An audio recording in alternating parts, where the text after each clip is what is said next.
एक रूसी लेखक थे, उनके द्वारा लिखी गई यह कहानी है। यह हिंदी रूपांतरण जो है यह तुम लोगों के बुक में दिया गया है। तो इसमें बताया गया है जमीन की भूख कहानी में किस तरह से लोगों को जमीन का तृष्णा, जमीन जो है उन लोगों को जो है वह किस तरह से उसे इतना कमजोर बना देता है। उसका लालच जो है, जमीन का लालच जो है लोगों को किस तरह से मौत के किनारे तक ले जा सकता है, वह इस कहानी में बताया गया है। तो इसमें जो है जमीन की भूख में एक दीना नाम का किसान होता है। वह दीना जो है वह एक किसान होता है। वह अपने परिवार का भरण पोषण जो है खेती का काम करके, खेतों में काम करके वह जो है अपना भरण पोषण करता है। अचानक एक परदेसी जो है वहाँ उसके घर पर आता है और वह बताता है कि सतलुज नदी के पार में, सतलुज नदी के उस पार में जो है वहाँ पर सतलुज नदी के पास में जो है सब लोगों को मुफ्त में जमीन दी जा रही है। 20-20 एकड़ जमीन जो है सब लोगों को दी जा रही है। तो दीना को लालच घेर आता है। वह भी सोचता है क्यों ना मैं भी जाऊं, वहां पर मुझे इतना जमीन मिल जाएगा तो उसमें खेती बाड़ी करके वह जो है अपना जीवन खुशहाली रूप में जो है वह व्यतीत करेगा। तो वह जो है जाकर वहां पर जाता है तो उसके परिवार के जितने भी सदस्य होते हैं सब मिला जुला कर उसे जो है 100 एकड़ जमीन दे दी जाती है। तो वह जो है उसमें खेती बाड़ी करता है। वह थोड़ा अच्छा जीवन यापन करने लगता है और वह सभी सुख सुविधाओं को भोगने भी लगता है। उसके परिवार के लोग भी खुशी खुशी रहने लगते हैं। लेकिन दीना को जो है फिर भी इसमें संतुष्टि नहीं होती है।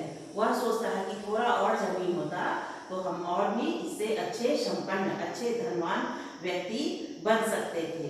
तो एक दिन वहां पर जो है एक बार जो है वहां पर लोग बात बताते हैं कि वहां पर जो है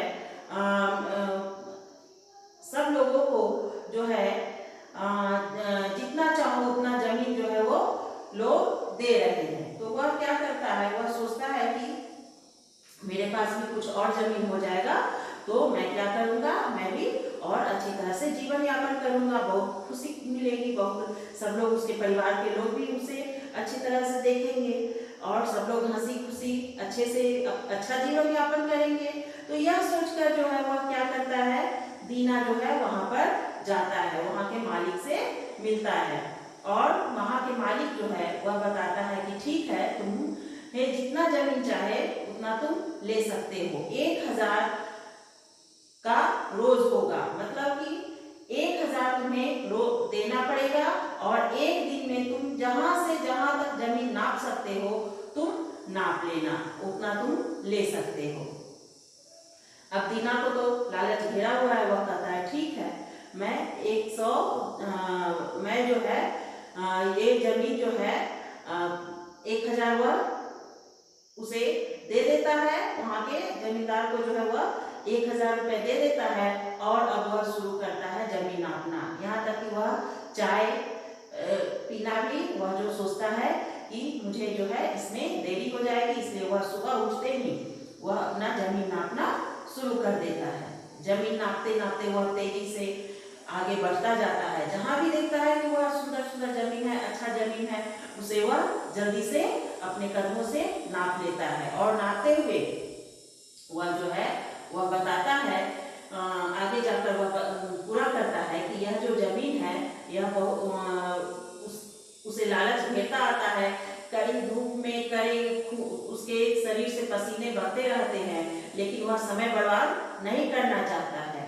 दीना जो है वह अपना आगे बढ़ते जाता है। थोड़ी राहत मिलती है तो वह जल्दी से खाना पीना खाकर और फिर अपना जमीन नापना शुरू कर देता है। इस तरह से वह जो है जमीन नापते नापते जो है इतनी दूर निकल जाता है कि वहां पर उसे शाम हो जाती है। अब शाम को अब वह सोचता है कि अब हम वापस चले आए, लेकिन वहां पर पहुंचते पहुंचते उसकी हालत इतनी खराब हो जाती है, उसका शरीर जो है वह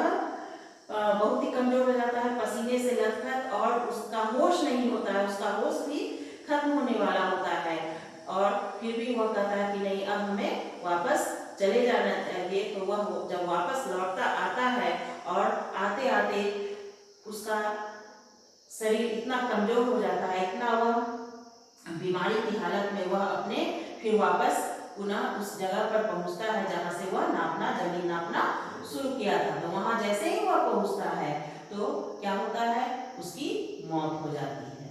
तो वहां के नौकर जो है वह जब उसे देखते हैं तो वह देखते ही उसे लगता है कि यह जो है दीना जो है वह उसे मौत आ जाती है। वह उसे जगाने का कोशिश करता है, लेकिन उसका शरीर तो एकदम ठंडा पड़ जाता है, वह मर जाता है। दीना नामक किसान जो है वह मर जाता है। अब वहां के नौकर जो है वो 2 मीटर, अब उसके मौत के बाद क्या होता है, 2 मीटर का जमीन 2 मीटर में एक गड्ढा खोद कर और उसे उसी में गाड़ देते हैं।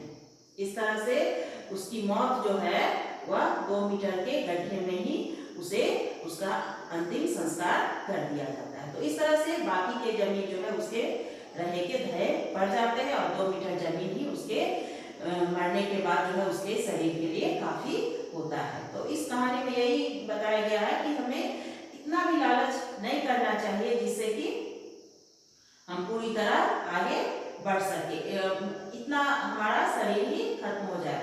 तो ऐसे में हमें जो है सोच समझकर किसी कदम को उठाना चाहिए ताकि जो है हमें खुशी भी मिले, दुख भी ना हो और हम अच्छे से रह पाए। ऐसा नहीं कि दीना जैसा लालच घेर ले और उसके जैसा वो जिस तरह से उसकी मौत हो गई वो हो जाए।